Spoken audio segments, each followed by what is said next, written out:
I can't believe it took you so fucking long to invite me to one of your little meeting of the minds. Why, Scarface?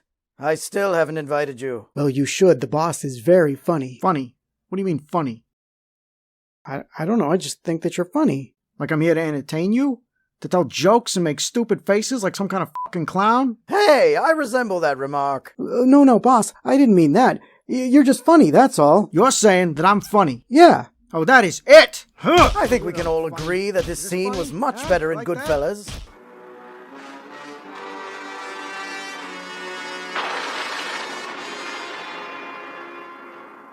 Welcome back to another episode of Batman the Animated Recap. Last time we covered Feet of Clay Part 2, which wrapped up the origins of the villain Clayface while also introducing us to Roland Daggett. This time we're looking at a cautionary tale about the dangers of owing the Joker. Season 1, Episode 22 of Batman the Animated Series, Joker's Favor. We open on a hapless Gothamite on his way home from work, but trapped in traffic due to the recent escape of the Joker from Arkham Asylum. Some nut makes trouble, and for that they preempt the ball game. Ha! Oh yeah, old Chuckers. I remember him. I need to look him up. Pay him a visit. That sounded sinister. Not at all. Let's move on. This individual is Charlie Collins, and his mood does not improve as he's nearly run off the road, first by the police, then by Batman, and just as he reaches his boiling point, this happens. Hey! Sorry, comrade. Not this time. Oh, Charlie, one should never give in to anger on the road. Fear, yes. Anger, no. Charlie pursues the car that cut him off before sideswiping it and eventually rolling down his window to give the other driver a piece of his mind. Hey, buddy! Yeah, I'm talking to you, clown! Huh? He should have just ran the Joker off the road into a fire explosion right then. I guarantee no one would have convicted. Hey! Yes, a lot of people would have been glad to see him put down. You know I can hear you. That's true. Gotham probably would have thrown him a parade. What in the actual I still love you? Nobody cares. Fine. Charlie tries to get away from the Joker, and look, I just have to say it. The musical score in this chase is perfect.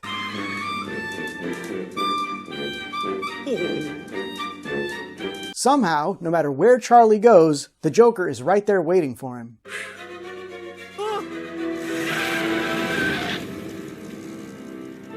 How do you do that? Do what? Show up out of nowhere. We know Batman can do it, because Batman. But how do you do it? I have access to a network of capable doubles to show up on a moment's notice. The Clowns of Criminal Know-How, or the COCK for short. That spells... Yep, No, it doesn't. it really does. Even the idiot can see that. Yes, boss. Huh. No wonder the magazines won't run my ads. Charlie begs the Joker not to hurt him, saying that he'll do anything to make it up to him. The Joker agrees and takes Charlie's driver's license, saying that he now owes him a favor and that he'll call when that favor comes due. Great! I'll be in touch. We cut to 2 years later at the Gotham PD, where Commissioner Gordon is complaining about being honored at an upcoming dinner, claiming that it's a waste of time and money. Batman tries to convince Gordon why he should accept it. Gordon thinks that Batman should get it, prompting Batman to say, I'm just the night shift. You deal with this mess 24 hours a day. That's what those people want to honor. honor? He works tirelessly to tear down our organizations. That shouldn't be honored. It's criminal if you ask me. You do know that what you do is criminal, right? Well, yeah, but at least it's honest.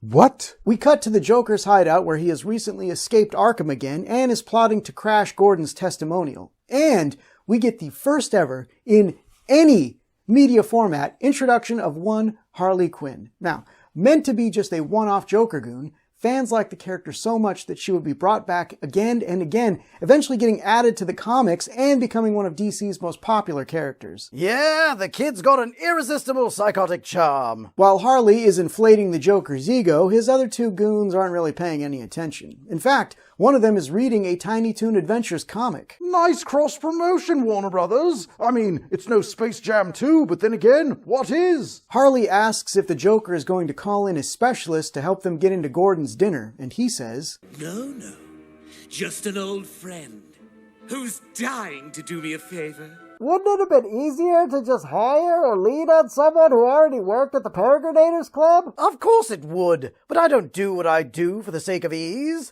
I do it to create chaos, and to get under Batsy's skin. It's working. Oh, Bats, I'll bet you say that to all the psychotic clowns in your life. We cut to a suburb where Charlie is hanging out with his wife and son in the front yard of their home. Wait. Was that Sherman from I've Got Batman in My Basement riding by on his bike? It certainly looks like him. Charlie goes inside to answer the phone. It's the Joker, and it turns out that Charlie changed his name and is living in Ohio. Oh. Well, then that couldn't have been Sherman on the bike. Of course it could. Sherman was responsible for putting the Penguin in jail. They probably put him and his mom into witness protection after. Of course, every respectable criminal has a guy on the inside, so witnesses never stay protected for long, if you know what I mean. Are you saying that the Penguin would try to have a child killed from prison? Why are you asking so many questions? What are you, a cop? I literally asked one question. That's exactly what a pig would say. You do have cop energy. I knew there was a reason I never liked you. Whatever. Joker tells Charlie to fly back to Gotham or else something bad will happen to his family. When arriving in Gotham, Charlie sees Batman on the cover of a newspaper and wishes to himself that he had a way to call him. He sees some police near the exit and looks as though he might try to talk to them when Harley shows up to get him.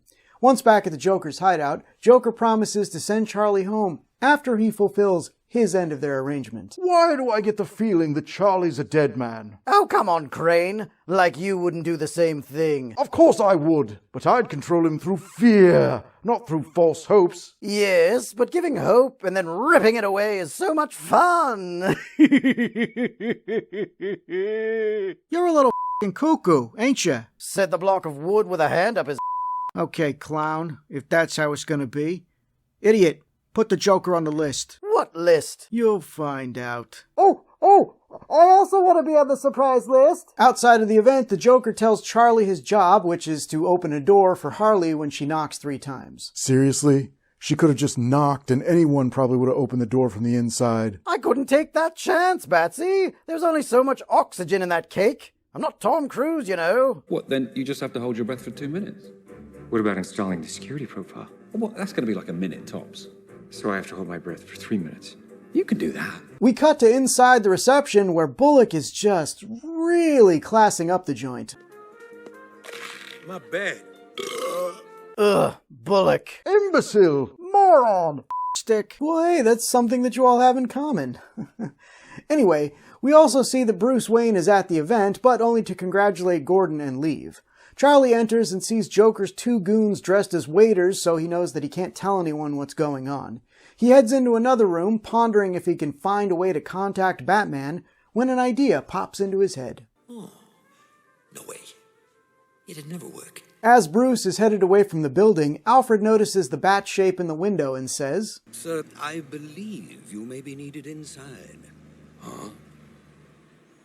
What are the f***ing odds he'd be driving away on that side of the building at that exact moment? It was pretty fortuitous. You mean batuitous? What? You know, bat fortuitous. I thought I told you to stop making up words. But Back inside, Gordon is in the middle of his acceptance speech when Harley knocks at the door. Charlie lets her in and she wheels in a large cake with the Joker inside. And, as if Bullock wasn't already enough of a jackass... Hey, Sugar, you want to read me my rights? You have the right to remain silent. Ow! Ow! I can't believe I'm saying this, but... good for Harley. Charlie tries to leave but finds that he's stuck to the door handle. Harley recites a little poem and blows a whistle, which releases a gas into the room, paralyzing everyone except Charlie and the Joker's crew. The Joker then emerges from the cake and places a bomb on Commissioner Gordon. As the Joker's leaving, Charlie stops him. You promised to send me home. I never said alive. Everyone gets blowed up real good, and Chuck gets to be the patsy. Nice. When you put it like that, it sounds awful. I want the credit, not some nobody from Ohio. Hey, it was your plan. Just saying. Huh, yeah, you really didn't think that one through. Oh, shut up. Batman shows up after the Joker is gone. Charlie warns him about the bomb, which gives Batman just enough time to get it outside before it explodes, causing some problems for the Joker. Mr. J. What are the f***ing odds he'd launch that bomb on the exact side of the building the Joker parked his van? It was pretty gratuitous. Hey, that's my word. I don't know what you're talking about. I've been saying that since I was a baby Batman. Whatever, keep the stupid word. It's dumb anyway. Uh-oh, someone's being negative. Why don't you swing by my office? We'll put you in a jacket, give you the shock treatment again, talk about your fears, maybe give you a dose of the toxin. It'll be nice. Are things always this f***ing weird around here? I like it. Nobody asked. Actually, I'd say things are pretty tame right now. What did you get me into, idiot? Charlie explains to Batman how the Joker forced him to help. The paralytic wears off the police, and Batman tells Charlie to stay with them while he goes after the Joker. Batman easily dispatches the first two goons, while also destroying a number of historical artifacts.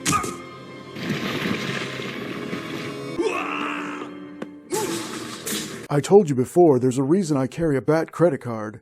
If I break it, I buy it. It's a tax write-off. Never leave the cave without it. Harley tries to escape, but is also caught by Batman. He then tracks Joker to a temple exhibit.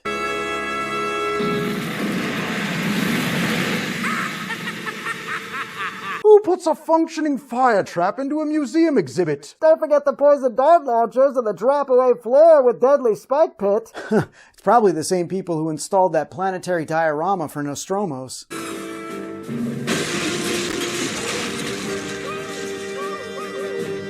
The Joker throws a bomb at Batman, which he drops into the spike pit. The bomb blows up the entire exhibit, allowing the Joker to escape outside, where he runs into Charlie. Only this time, their meeting goes a little bit differently than their first encounter.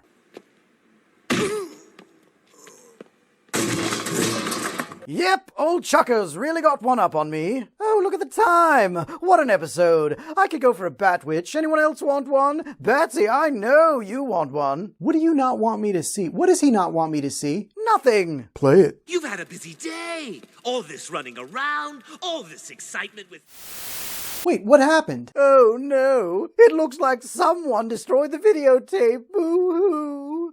Ah well. What's a videotape? Good thing I brought mine. Hey, Joker.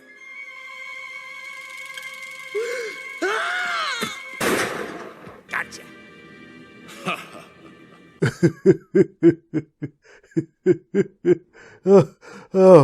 Oh, it still makes me laugh. You know what? I was angry about it back then, but if it's brought even just a little chuckle into Batsy's life, it was completely worth it. The episode ends with Batman telling Charlie to go home. Wonder what Bonnie's making for dinner. Right now, anything can taste great. Even meatloaf. What does he have against Meatloaf? Meatloaf is awesome. Are you talking about the food or the musician? Wait, Meatloaf is also a food? I might start calling him idiot instead of you. Thank you, boss. Shut up. This episode was a lot of fun. We get to see just how twisted the Joker can be while getting introduced to Harley Quinn. While she doesn't have a huge presence in the episode, her interactions with everyone are just odd enough that you can see why she becomes a favorite. I guess the new guy gets the spotlight, so what did you think, Scarface? Look, it ain't how a real criminal would handle a room full of cops, but it adds style. And if it wasn't for the Bat's supernatural dumb luck, I think he would have pulled it off. 4 out of 5 times the Joker wet himself over a gag bomb. Hilarious. Join us next time when we'll be covering Vendetta. Another Bullock-heavy episode? Can't we skip it? What's the next one? A Crane episode? Never mind. Till next time, kiddies!